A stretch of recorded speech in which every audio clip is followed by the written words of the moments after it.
Horton from the Career and Co-op Center, co-sponsoring the panel with the Political Science Department at UMass Lowell, and I'd like to introduce a couple of people to start. Arda Thangmang, Chair of the Political Science Department, and Greg Denon, Assistant Dean for Career Development. We have some great panelists today from the fields of law, politics, government, international relations, nonprofit, and business. We have Connor Baldwin from the City of Lowell, starting from left to right. We have Jennifer Castano from the Office of Congresswoman Nikki Tsongas. Brian Grip from Bank of America. Okay. We will be having Tristan Lathrop. She was a little bit delayed. Oh, she's here. There she is. She is from Global Security Operations Center at AIG. Derek Mitchell from the International Institute of New England.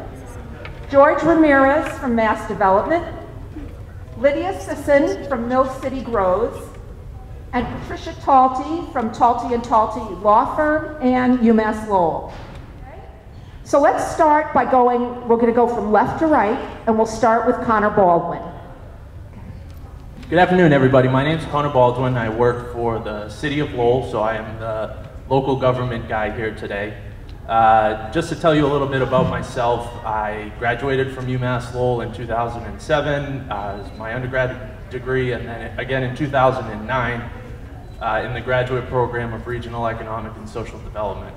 I've been working for the City of Lowell since 2010, most recently as the director of the Lowell Stat program, which is a performance-based initiative of former city manager Bernie Lynch, which uses data to manage performance in our city departments. So it's really government at the most ground level. We measure each department's workloads and measure their efficiency, and then we meet bi-weekly with a panel of department heads and senior staff to review information in order to make policy decisions and to make the operations of each of the city departments as efficient as possible.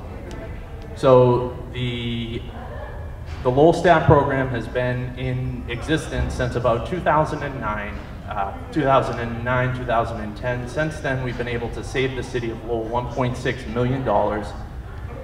But the real benefits of the program are in the follow-up. So it's a way for department heads to meet in front of the city manager, get some sort of face time with the city manager to talk about things that are going on in their department so that the city manager is apprised of all of the new and exciting things that the departments are doing so that he can take those back to the city council. Now, here in the City of Lowell, we have a Plan E form of government, which is a city manager and council form of government. So the city manager is the chief executive of the city. In a lot of other cities and towns throughout the state, there are strong mayor forms of government where the mayor is elected and is the chief executive. Here in Lowell, we have a city manager that's appointed by the city council. So Lowell Stat is part of a larger city stat initiative that started back in the early 2000s in Baltimore by then Baltimore Mayor Martin O'Malley, who later became the governor of Maryland. So I look forward to meeting with several of you. I'm glad to see a lot of you out here today. I myself was a senior here at UMass Lowell wondering what I was going to do after graduation, and I didn't really expect to get into local government. I was very interested in international relations, but the more that I got involved in local government, I saw that that was the way that I could affect change on the most real level. So thank you very much, and I hope you all have lots of really good questions to ask us.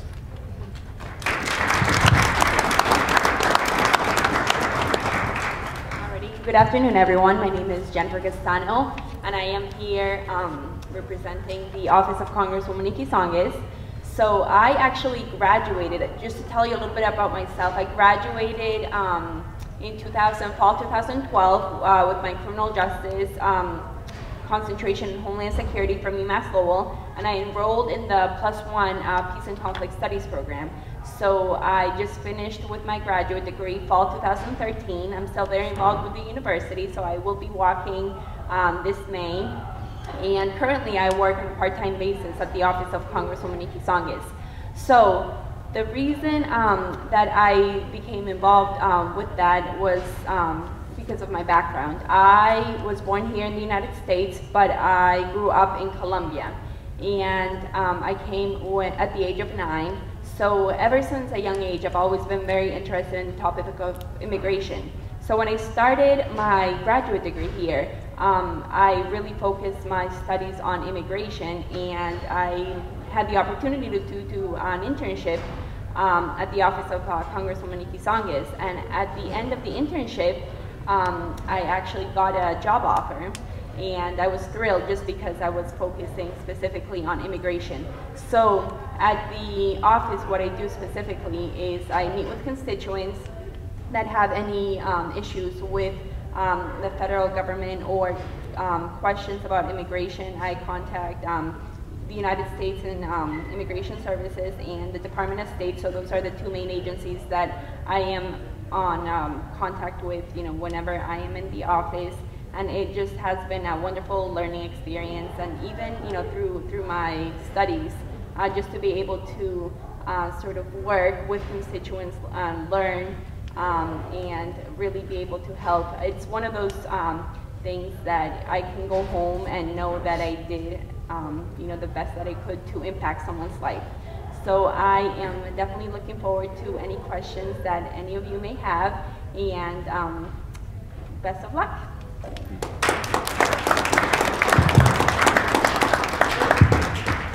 Well, hello everyone. My name is Brian Gripp, and it's a pleasure to be here. And I just want to start by saying how impressed I am with the turnout and all of you being here. That's quite a statement about your interest and your goals and desires. I manage the U.S. State Government Relations Group for Bank of America, and I've worked with the company going back to our predecessor fleet since 1995. And I would just take a minute to describe to you how we're structured in the public policy area for Bank of America. And I like to describe it just in terms of the issues that we're dealing with the company. There are really three legs to the stool that are important for us to let you know. That first is federal government relations, and then the state government relations group, and then what we call an issues management group. So if you think about the levels of activity that we have happening at the national level for the company, we've got members of our team who are based in Washington, D.C., who work with members of Congress and their staff if there are constituent issues or questions that come in that might be directly related to our company or to our industry. We have a team of people that are working in those issues with our industry peers on a regular basis. And then here, the state and local government relations team that I manage nationally are dealing with state officials and also with local city officials on issues that might come up that directly impact questions on our company or again in our industry, and we try to be as helpful to them as possible. And then we have what I refer to frequently as our secret weapon, which is our issues management group, and it's a very interesting resource that we have, and an important resource to help us. They are the folks that aren't necessarily up front in working with local officials or state or federal officials, but they're the folks that are working on the very technical issues that are impacting our company and our customers, in helping me and members of my team with important information that we can take and relay on to public officials and so forth. So they're a really important piece of what we do. I would just say quickly, in terms of looking back on my career and how I got started, I would just say to all of you, it started many years ago. I graduated from Stonehill College in 1982. I had a BA in public administration, and some of the best experiences I had that ultimately led me into the career that I am in now, which is working for a member of Congress from New Hampshire, spending a lot of time knocking on doors, trying to get their attention where I didn't have any contacts or any relationships, but really started from ground level zero, trying to get somebody's attention to listen to me, right? Because I really was interested in getting a start in politics. Looking back at that, ultimately had an internship opportunity that developed with Judd Gregg, who at the time was running for Congress in New Hampshire. And getting that opportunity and getting somebody to actually sit down and listen to me and having that opportunity really opened up a huge opportunity for me that ultimately led me into a career path where I am today. I worked in Washington ultimately for Congressman Gregg, and then he came back to New Hampshire and ran for governor, and I worked for him as 4 years as his press secretary as well. So it's a long story, but I would just say if there was one message I could sort of relay on to all of you at this young stage is almost make pursuing an internship or developing contacts and relationships your second full-time job. Being a student is a full-time job in its own right, but developing those contacts and those relationships can be so helpful and so important to you along the way. So again, it's a pleasure to be here, and thank you for being here.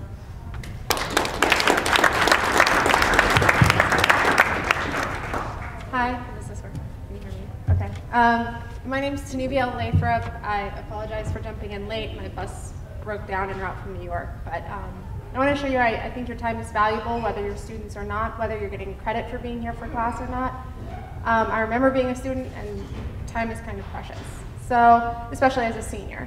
That said, a little bit about me and my path to where I am now. I graduated in 2011 with a BA in political science and minors in just about everything that I was allowed to get. I think it was Arab studies, peace studies, and philosophy, because I couldn't decide. But so I immediately went on to grad school. I went to the University of Denver. I did a graduate degree in international security, which is a fancy way of saying, like, looking at ships, looking at boats, looking at building partner capacity for different countries, and kind of a different way of looking at international relations, a much more physical or logistical way.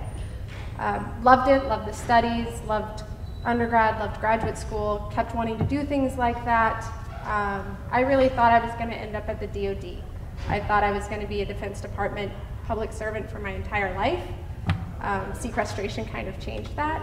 I was really lucky. I also got to do an internship with Congresswoman Nikki Tsongas. It was part-time.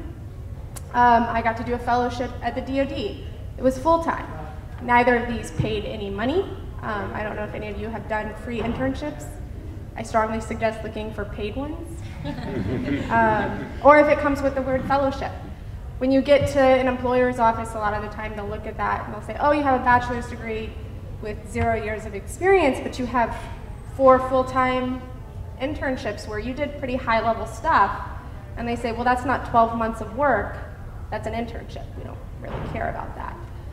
Before you get defeated about that, there's a lot of entry-level positions. Things are getting better. I know my office is hiring, if anyone's graduating and you have good grades. But things don't always turn out the way you think they will. Certainly, I loved my time at the DoD. It was my dream job. I was working with combatant commanders from around the globe, and I got to do memos, and I got to work with legislative policy. But when the jobs aren't there, there's nothing you can do, and you got to be a little bit realistic. You got to think outside the box. And much like Brian said, you got to network. You got to know people. You got to know the market. You know, job search less and market research more.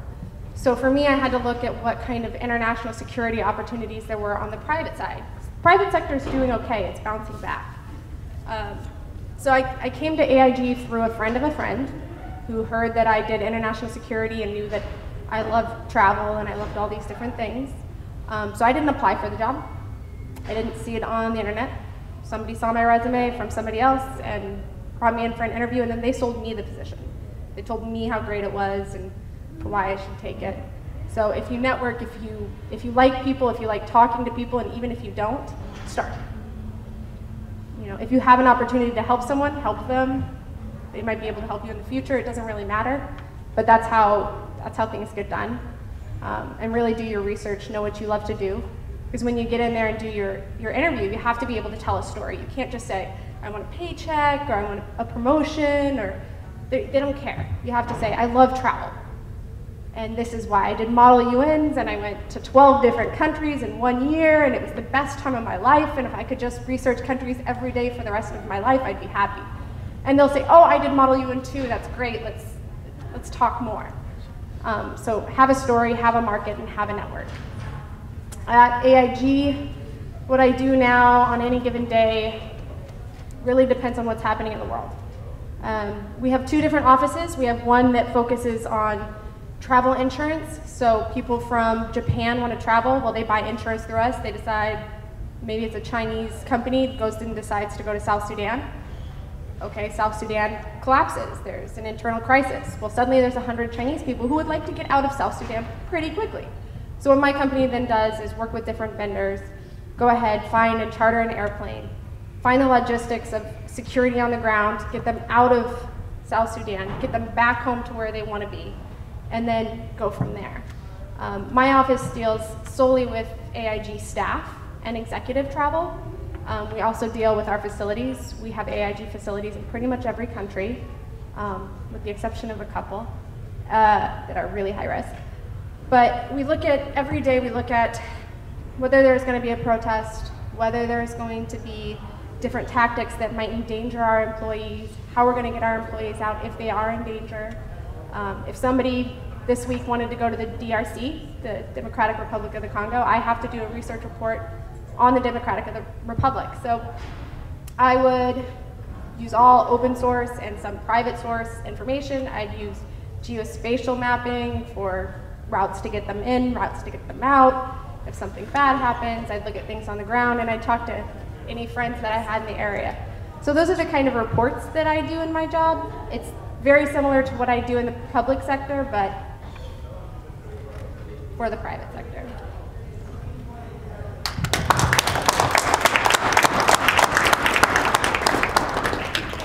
That sounds like fascinating work.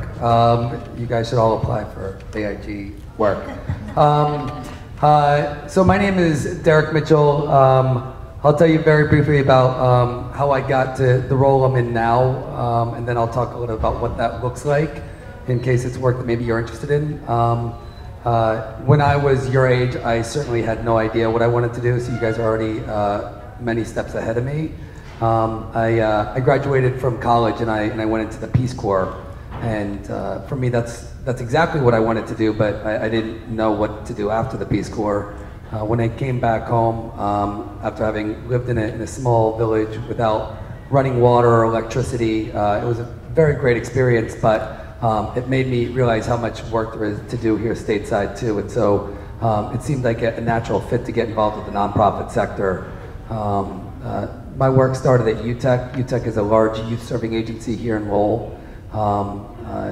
The first job I had there was kind of based on an AmeriCorps position, which, if you're familiar with it, AmeriCorps is a government-sponsored program where they pay you less than minimum wage and justify that by calling you a volunteer. But it's similar to an internship insofar as you're essentially trading your low-wage labor in exchange for invaluable experience.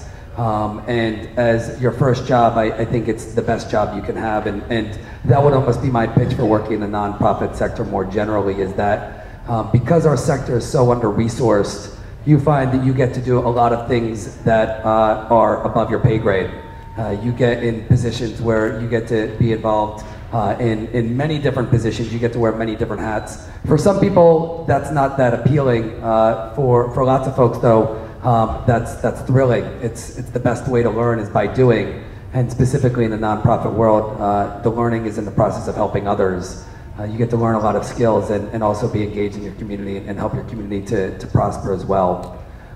My work at UTEC, I was there for over 7 years, and I really learned a lot about not only positive-based youth development, but I learned a lot about the city of Lowell. I learned about budgets. I learned about managing people. I learned about writing grant applications and reports. I learned about how policy impacts funding. All of those things that I didn't really expect to learn when I went to work with young people, but it's that skill set that when I left UTEC, I was able to look for a lot of different positions that were primarily in management. And so now I'm working at the International Institute. We have a number of offices. I work in the Lowell office. There's about 12 of us as staff and twice that many as volunteers. And our work primarily is supporting newly arrived refugees and immigrants. For folks that are not familiar with the Refugee Resettlement Program, the U.S. will resettle about 70,000 individuals through the resettlement program. 70,000 out of about 17 million that are currently living in camps across the world. we resettle folks, we pick them up at the airport, and we help them get housing, we help them get their kids enrolled in school, we help them find jobs and learn English. We help them learn how to shop for groceries. We teach them how to write checks. We teach people that haven't touched money in a decade how to budget a family budget. And so, you know, if you're interested in this kind of work, I would say that the work is if you, for instance, worked in our office, you would do a variety of things, and this is typical of the nonprofit sector. One day you may be negotiating with landlords and going through and setting up apartments with furniture. Another day you would be escorting a client to the DTA and trying to negotiate with the DTA while also trying to work with the client and making them feel comfortable in a place that is very foreign to them. Another day you could be teaching English or working with young people who maybe speak a lot more English than their parents and are struggling with that family dynamic. You could be supporting people that have been here for 5 or 6 years, taking that step to become citizens. Or you could be doing outreach in the community and trying to raise awareness on behalf of the clients that we serve. But the nonprofit sector really is an opportunity to do many, many things. You do more things than you're compensated for. You're posed with more problems than solutions. And it bears a high stress level, but I think the compensation is that you get to gain valuable skills. I think those skills are transferable in a lot of different ways, and I think that there is a sense that you're helping others. But certainly, as far as you're considering your own path, if you consider something like an AmeriCorps year, those skills are transferable in so many ways. So I would highly consider that maybe as an initial step. And just as a plug, if anybody's looking for those lauded unpaid internships, we've got some really, really good ones at the International Institute this summer. And I would totally echo the theme that everybody else has mentioned, that networking is really, really valuable. And sometimes it's not just who you know, but it's the context in which you know them. Try to find a way to work with somebody so that they can provide you a reference. It's really hard to provide you a reference if I only know you socially. I have to interact with you in some professional capacity for me to be willing to recommend you to a friend or a colleague. And so part of that internship is not just where you're working as an intern, but all of the other organizations or businesses that you have an opportunity to engage in professionally. And so I would look for opportunities, whether it's a volunteer or internship, whether it's something you can do through your studies. But those networks are really valuable.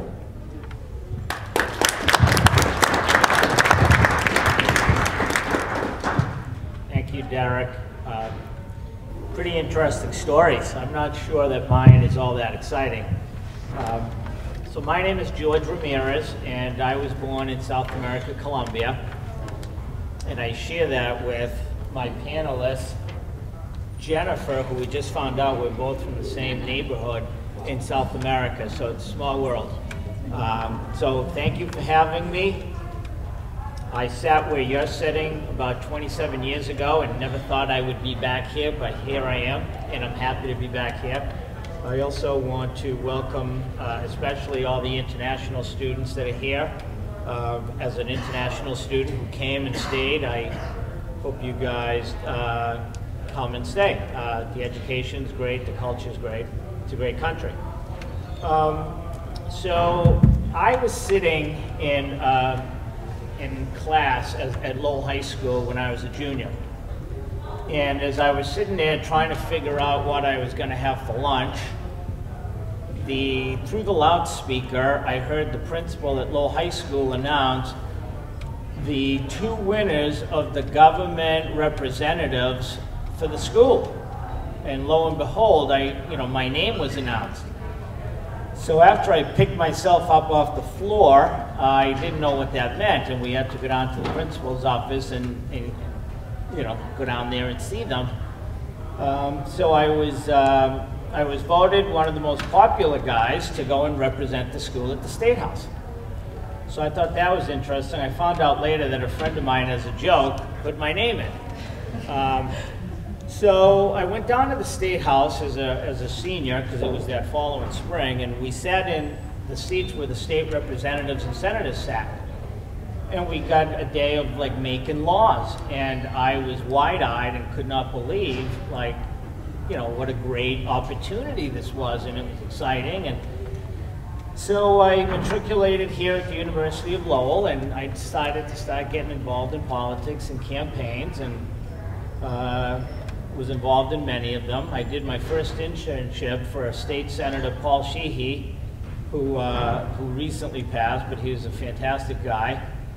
I went on to then work for a governor, Governor Bill Weld, in 1990, and I worked for him for a year. Then I thought it was time to go to law school, because I thought that that's what political people do, right? They go to law school and they end up being like these high-level folks in administration. So I said, okay, so I went to law school. And now mind you, during all of this, I was married and raising children, so I was going to law school at night. I was working days, going to law school nights, because that's what I wanted. So, you know, I mentioned that to you because you've got to chase your dreams, and you've got to chase what you want, notwithstanding the hurdles that life is going to throw at you.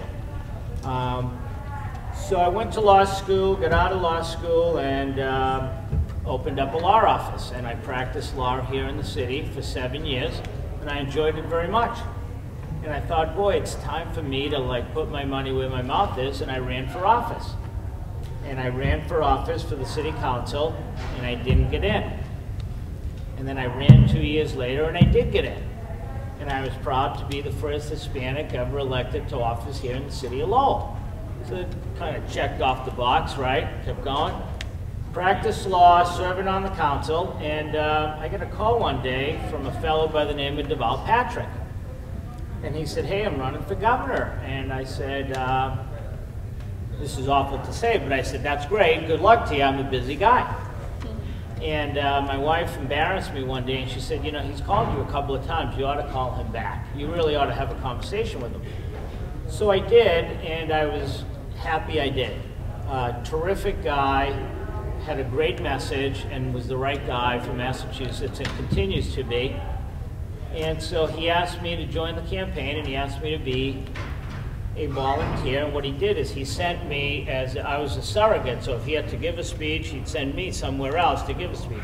Now there was a number of them, I wasn't the only guy. So, so I left the city council, and he got elected governor, and he asked me to join the team. So I joined the team as the general counsel to the Secretary of Economic Development. Now, I didn't know anything about economic development, I just knew about the law. And that was a great job. I learned a lot about economic development and how communities run. And I did that for 3.5 years.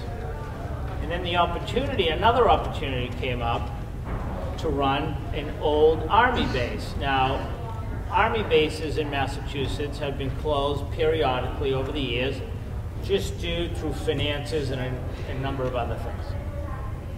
So this place is called Devon, and it's a former Army base, and the state of Massachusetts is developing it into a community. All right, so here, I'm going to wrap this up, because there's a lot of folks, but I just want to please ask a lot of questions. Everything that my previous folks have said is so on the money with respect to networking and working hard. Preparedness and opportunity meet, that means success. So you gotta really, really work that. I'm sorry it took a long time. There's not much more to the story anyway, but thank you for having me.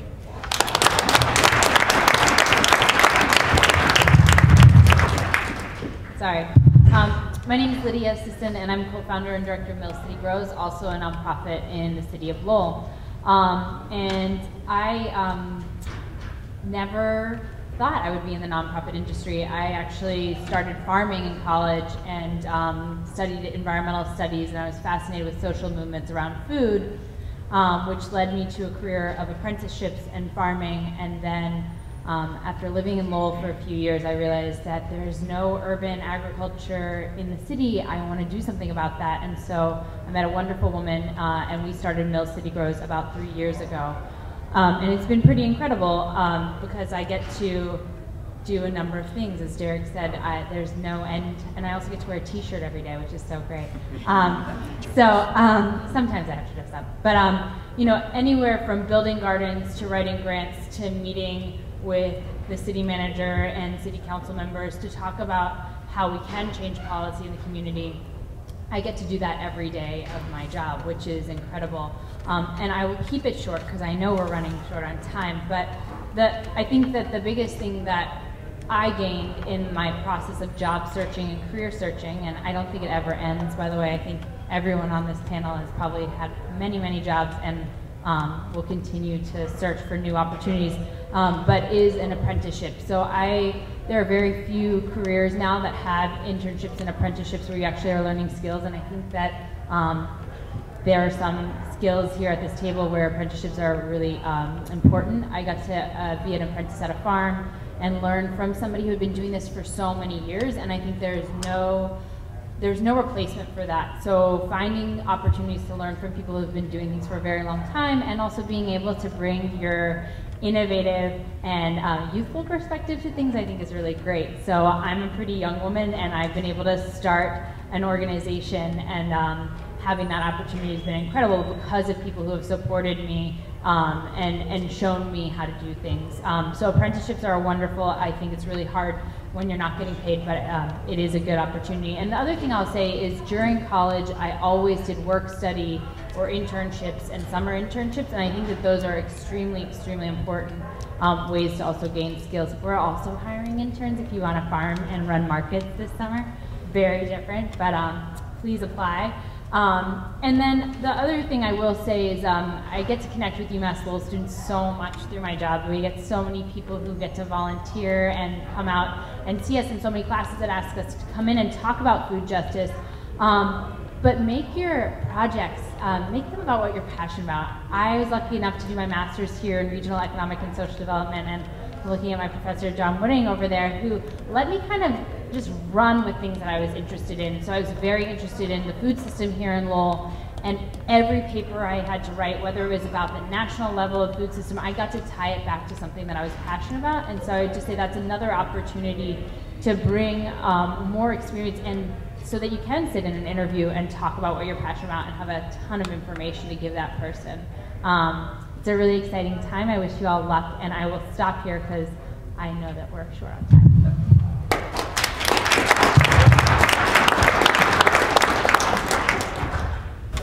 You're probably sorry that a lawyer is the last person to speak. we're not known for brevity. But my name is Patricia Sullivan-Talty, and I know many of you because I've either had you in class or I'm having you in class this semester, so thank you all for coming. I am a practicing attorney. I've been practicing in Lowell for about 30 years. I hate to say I'm clearly the senior alumnus on this panel, but I have to say I'm so proud of all of the people on the panel who have degrees from this institution. It's really very impressive. So when I arrived at Lowell State College many years ago, I wanted to be a primary school teacher. But then I met Professor Fred Lewis and Professor Cliff Lewis, and I decided to change my mind and become an attorney. And I'm proud now that I'm actually teaching the classes that Fred Lewis taught me when I was a student on constitutional law. So Fred Lewis influenced me to become an attorney, and I'll talk about that in a minute. But I also wanted to mention that Cliff Lewis encouraged me to get involved in the community and got me on the board of directors on a nonprofit in Lowell. And I noticed Nikki's been snagged to be on a nonprofit while she's an undergrad too. And be careful, Nikki, you'll never leave, because I've been doing it ever since. And that's a very important thing to me. So I encourage everybody. I know you're really busy, but it's very important to kind of give back to the community as well. And there are so many wonderful organizations in the city that can use your expertise. So I graduated from Lowell with my degree in American Studies, actually not political science, because I liked literature so much I could combine my love of politics with literature by majoring in American Studies. So I did that in secondary education because I've always wanted to be a teacher. I like to add that my dad was in the class of 1958 from Lowell State Teachers College. So I graduated from here and I went to Suffolk Law School in Boston. And when I graduated from Suffolk, I knew I wanted to be a lawyer, but I wasn't sure what exactly I wanted to do. And the job market wasn't that great. And I had made a lot of connections when I was an undergrad. I was born and brought up in Lowell. My so my family had connections as well. And so I took a job right out of law school, an administrative position with the Office of the City Manager in Lowell, as a matter of fact, as the first affirmative action officer the city hired. And my job was to try to increase the participation of the minority community and women who had been underrepresented, both in employment in the city and in contract opportunities with the city, and my duties included overseeing fair housing as well. And all of those things were related to what I had learned in law school, even though it wasn't a legal position. I happened to be mentioning to a neighbor one day that I was interested in getting into private practice, and he was a golf pro, and he said, well, I know someone at the golf course who's looking for a female attorney to come into his office. And so he connected us, and that's how I began practicing law, initially in Chelmsford, in private practice and civil practice. I never did any criminal law. Mostly real estate conveyancing and family law were the areas that I was interested in, so those are the things I pursued. And I did that for a number of years. And a couple of years after I had left the affirmative action officer position to go into private practice, I was asked to come back to the city and work part-time as an assistant city solicitor, and I was the first female attorney that was hired by the city of Lowell. In 1991, my husband, who many of you know, Dr. Frank Talty, and I opened our own practice in downtown Lowell, and that's where the Talty and Talty comes from. And while we were practicing, doing our civil practice and coaching the mock trial team at Lowell High School, so constantly networking, my husband decided to go back to school, and while he was practicing full-time, he went back to school and did his PhD. And several years ago, he was fortunate enough to come to UMass Lowell and start teaching, and now being an administrator full-time. And his experience really got me interested in teaching more. I had always taught in continuing ed, so now I'm teaching a couple classes each semester on campus. But to get back to the legal practice, I like to use the women that I met and have stayed in touch with in law school as an example of what you can do with your law degree in addition to practicing law. So I have one friend who went on and became a CPA as well, and now she advises very high-end clients and taxes and things like that. Another woman works for the Department of Children and Families in IT. Another one became a very successful real estate investor and broker. Another one runs the grand jury in Suffolk County. So there are lots of opportunities other than just private practice that are available to those of you who are interested in doing law degrees, because I know a lot of you are. I think maybe I'll stop there because I know we have lots of questions.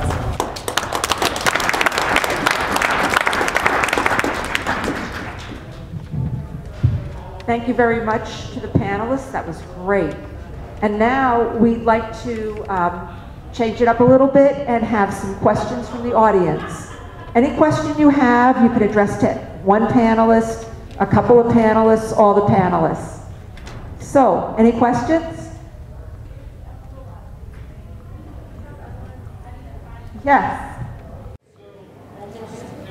Every single one of you has emphasized the importance of networking, which you hear a lot as a college student, but you don't always necessarily hear how to start. It's kind of, you need to do it, but you don't really know how to get involved with networking and how to build that for yourself. So if any of you have advice on how to start?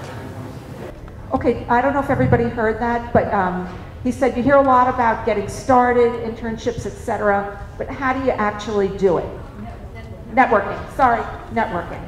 I can start with a thought on that, and I believe very strongly. I have two children. One graduated from DePaul University 2 years ago.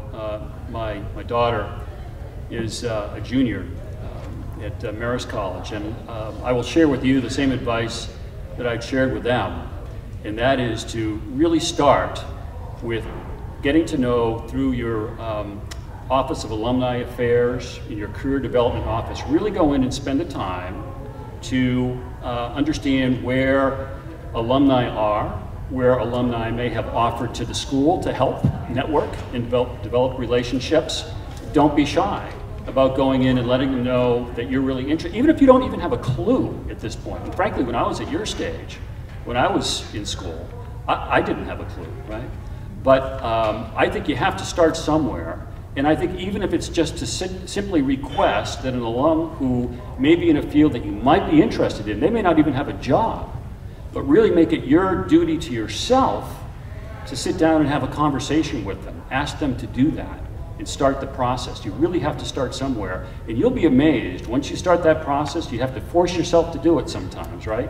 You wake up and it's a nice day, you'd rather be out doing something else. Force yourself to spend 1 hour a day. Commit it to yourself.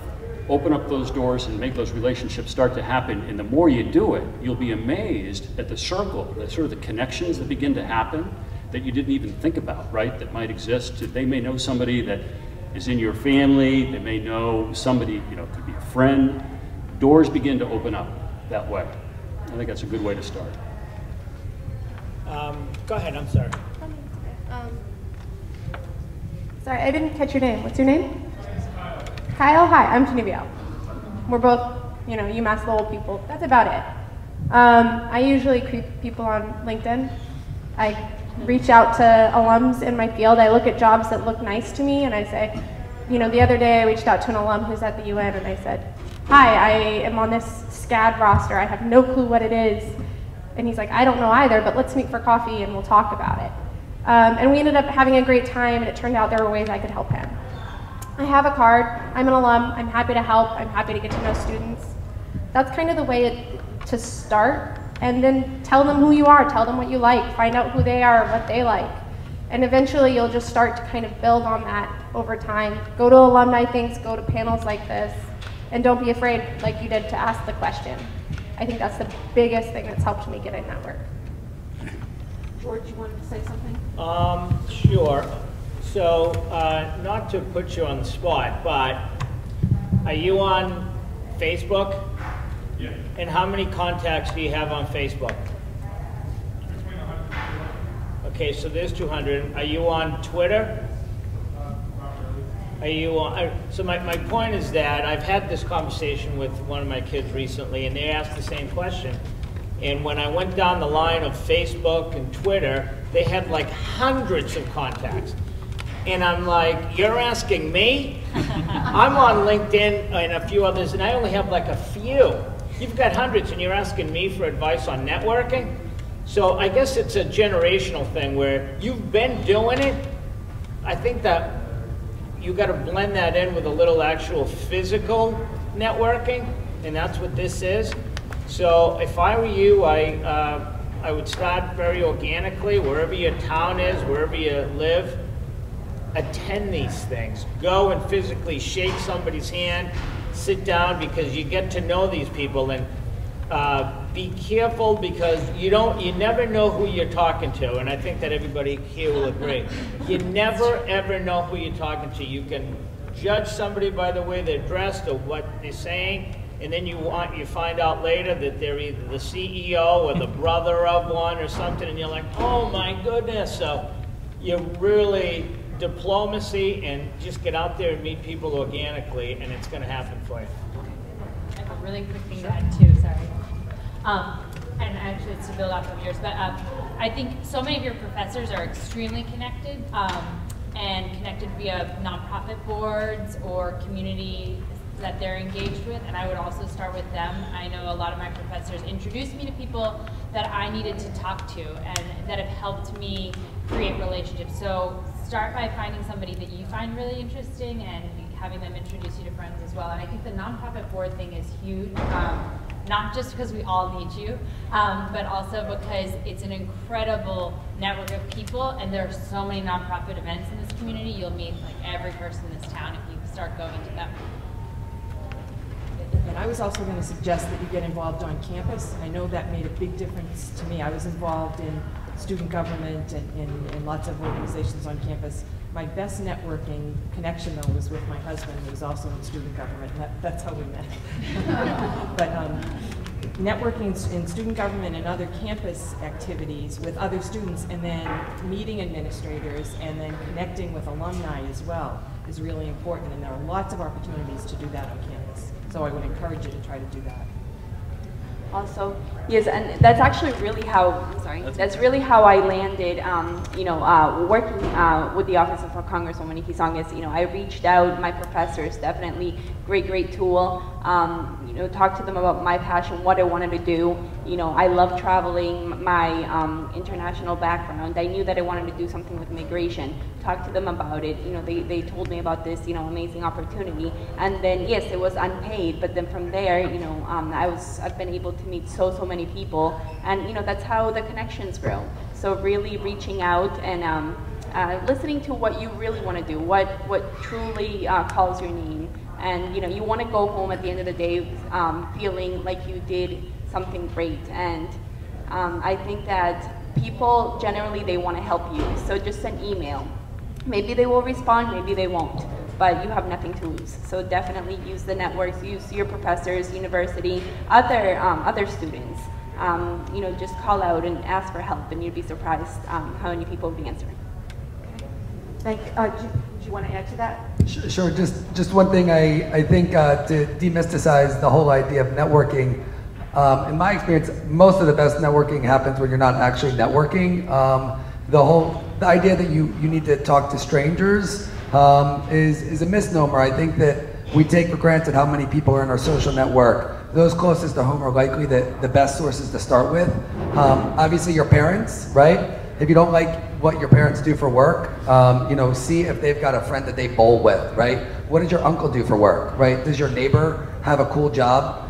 Have you ever talked to your landlord about what else they do? If you're sitting in a dentist's office, is there somebody else in the waiting room? And so find those points of connection that are already natural for you and maybe you have a personal connection with, and then inquire to them. And again, never ask for a job, always just ask questions and get to know somebody. And then always end a conversation with, can you introduce me to somebody else? And make sure that the conversations lead to other conversations. Great, thank you. Let's take another question. Anybody have another question? Yes. Mine's for Mr. Ramirez. Yes. I was wondering, in your work, how difficult was it for you to learn economics? It kind of seems like you learned it on the fly a little bit. Just break that down. That's kind of what I'm doing with my own internship. I did a major in economics, kind of learning it on the fly as I worked with the local area. Right. No, good question. And I did learn it on the fly, except I want to be clear about something. You're talking about economics, and I'm talking a little bit about economic development. And they're sort of, they're interconnected, but they're slightly different. So when I went to work as general counsel for the secretary, a lot of my job initially was legal because I was the general counsel for the office. But what the state does, like all states, is the legislature puts aside pockets of money. And they'll say, this $50 million is for affordable housing. This $50 million is for infrastructure, which is streets, sewer systems, to help businesses be able to move into a community. And this pot of money is for smart growth. So if somebody wants to come and develop or buy a building or move a company near open space, near public transportation, near affordable housing. So you get all these programs. So my job was to kind of write up the guidelines of who should apply, and in doing so I got to meet the mayors and city managers and everybody that took advantage of those and just organically learn how the whole economic development system works. But the bigger question, the bigger issue is, if you really get as much education as you can under your belt, and when the opportunities come, you'll not always have an opportunity to cherry pick, but when the opportunities come, you'll know when to challenge yourself, and you'll know when you meet that. And the opportunity to learn is always there in a job, believe me. So I don't know if that answers your question necessarily, but that's how I learned it. Yeah. Thank you. We had another question. Nikki, right behind you. Nikki? Yes. A lot of you have talked about internships, but as well several of you have talked about how internships aren't always paid internships, and sometimes they're lower than minimum wage. So for a graduating senior or someone who is graduating pretty soon, is it more beneficial, or how do you know if it's more beneficial to take a lower income job or not an income job at all to get your foot in the door at a possibility of having a job later, or starting to pay off your student loans, which are increasingly starting to pile up? Go ahead, Derek. So my recommendation is I wouldn't look at the internship just as a way to get a job. I would also look at it as a way to build a skill set and network. And depending on the kind of job you're trying to get, and I think especially for entry-level jobs, I think you're better off getting into a company where you can grow. I think one of the biggest challenges is if you find yourself in a company or an organization where there's no upward mobility, right? And so I think that the skill set that you gain between 22 and 25 is significant, right? And when you come out of college, you have next to no experience, so you're unproven. You're almost bound for an entry-level job, but within a couple years, if you do a good job and you work hard, you could move up a ladder really quickly, but that requires that you be in a company that you can move up in, right? And so if you get into a company that maybe doesn't have upward mobility, you'll be a little bit more stretched. As far as paying back your student loans, your earning potential as a 22-year-old is so low, right? And even as a 23 or 24-year-old, it's so low when you consider, the difference of making $12 an hour or $13.50 an hour and how that affects paying off your loans. I would think a little bit more long term. How do you get yourself into a career track in a company that by the time you're 25 or 26, you're making significant enough money that you can pay back those loans at a better rate? So look at your loans on a 5 to 10 year time horizon, not how do I pay them back as quickly as possible, maybe compromise your earning potential in those first couple of years, if that makes sense. Thank you. I think it's, if I can follow up on that as well, I think it's a really important question. And I think the way that I would look at that is if you have exhausted sort of the job search and there's nothing on the table right now, but you've got an internship opportunity with a company or a nonprofit organization or in a field that you're really interested in, but they're saying, we're sorry, we can't pay you. The way that I would look at that would be get in there and begin to develop what everyone on the panel has been talking about, right? Use it as sort of your base to get that experience, recognizing that you've got financial issues that you have to deal with, but allow that to be sort of your springboard to begin looking for other opportunities. But meanwhile, using that to network within that organization and do what everyone here has talked about. So I think it could be an opportunity, right? If it's what you're looking for. I wouldn't take an internship that comes along that's not in an area that you're interested in if it's not paying. I would say if it's not paying, but it's in an area that you're interested in, use it as an opportunity. Thank you. Let's take one more question if there is. Yes. Good afternoon. Listening to your story, you know pretty well how on the would you find that... Can you speak a little louder? Would you find that getting your higher degrees was necessary to be where you are now? I often worry about I might have to go to a master's or pursue another field of education in order to be successful. Do you guys think it's necessary to be successful in this area? I can speak to that. Having just gone through that process, I came to UMass Lowell knowing that a degree in political science probably wasn't going to get me the pay to pay off my loans or the kind of job or lifestyle that I as an adult would need. So I thought, all right, I'm going to have to do a master's. And I planned that junior year. I did my GRE, I applied, and I got straight in, and I went straight through. I wouldn't change it. It worked for me. But again, like I said, that market research is a big deal. I didn't know there were entry-level positions. I didn't know that there's a program that pays you to go to Japan and teach people English. And then you can learn Japanese and make 30 to 40 grand living and working in communities in Japan. So if you haven't done the market research for whatever it is that you're interested in, it's going to be really hard to know if you have to have that graduate degree right away, or if you'd be better off doing some internships, some fellowships, living abroad, whatever it takes, to really put yourself in the position to know where you want to go. I also knew exactly what I wanted to do in grad school. Don't go if you don't know what you want to do. Thank you. Yes? I can certainly speak to that. So I actually did the +1 program here at UMass Lowell, And I didn't really get into immigration until probably my senior year. I had the opportunity to study abroad. I lived in Barcelona, and that's when I really knew that I wanted to get into immigration. So I was able to go on to graduate school and really focus on that. And that's when I got my internship, and I was able to get that for credit. So, you know, just to be able to blend those, you know, two together to really focus on, you know, the immigration part and also be able to do this internship, you know, that sort of opened up a lot more possibilities. So, you know, I wouldn't change it either. If you have the opportunity to maybe, you know, do something like that, that would be my suggestion.